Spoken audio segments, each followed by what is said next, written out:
NFL insiders are reporting that Justin Fields' trade rumors are heating up and the salary cap is set to jump $30 million from last season. What's up, guys? Swift here covering everything Chicago Bears, and today I wanted to cover some news and rumors that came out this morning. First, the NFL salary cap is going up $30 million from what it was last season, a much bigger jump than almost anyone expected. Today I want to break down what that means for the Chicago Bears and their salary cap situation, as well as NFL insider Albert Breer reporting that the Chicago Bears will trade Justin Fields and they are motivated to do it soon. I'm going to break down both stories. Let's get right into it. First, Albert Breer came out and reported that the Bears are expected to set the parameters of a Justin Fields trade next week at the NFL Combine. Breer said there is some urgency on the Bears' part to get something done. Now, I will say this about Albert Breer.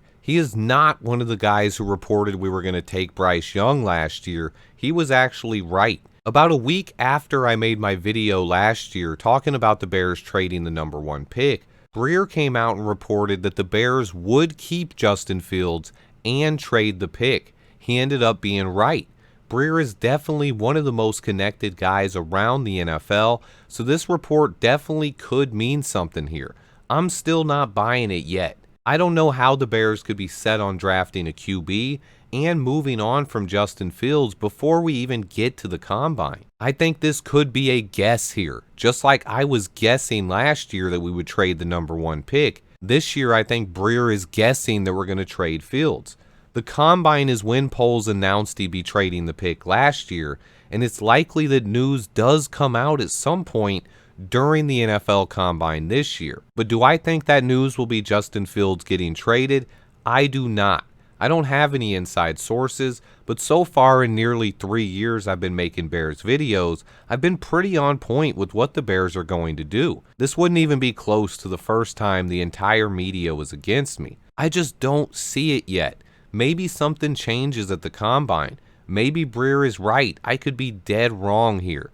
But honestly, I think we're all sick of these rumors, and we just want to know what direction Ryan Poles is going. I fully believe that the Chicago Bears are going to be a much better team going forward, and I trust Ryan Poles to continue building this team the right way. That being said, speaking of building the team, the 2024 NFL salary cap is set for a record-breaking $255.4 million this season. Until today, everyone was just projecting what the new cap would be. Spotrac and Over the Cap had estimated between $247 million and $258 million.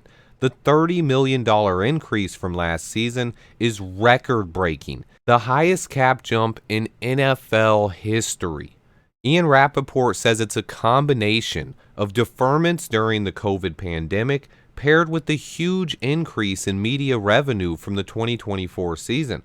Bottom line is the cap went up, and the Bears have closer to $83 million in cap space now, more than what was projected. Using Spotrac and Over the Cap to take in our nearly $5 million rollover we had from the 2023 season, as well as our over $10 million in dead cap hit, this should put us somewhere between $78 and $84 million in cap space with the ability to add more this offseason. Bottom line, though, is the cap went up, and this could be good and bad news for NFL free agency, as teams will now have more cap space to re-sign their current players, including the Bears. If this doesn't motivate Poles to get the JJ deal done, I don't know what will.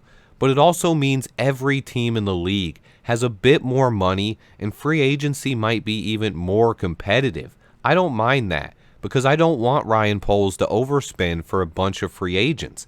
I want him to continue building through the draft. We are in a special position to continue getting better and better and improving the roster overall without having to overspend in free agency. I want Poles to search for a couple of values during this year's free agent period and maybe make 1 or 2 splash signings, but nothing crazy.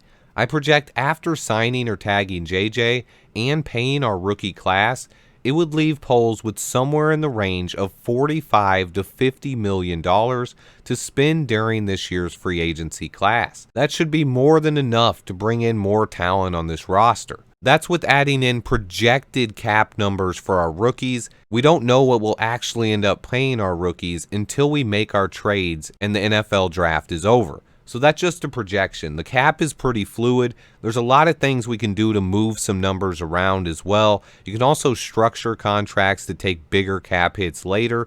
Ryan Poles has pretty much ultimate flexibility heading into this offseason, and that's without even thinking about having 2 top 10 picks in the draft. One way or another, this offseason is about to heat up as the NFL Combine gets started just next week. Things get kicked off in just a couple of days on Monday, but the first on-field timings start on Thursday and last until Sunday.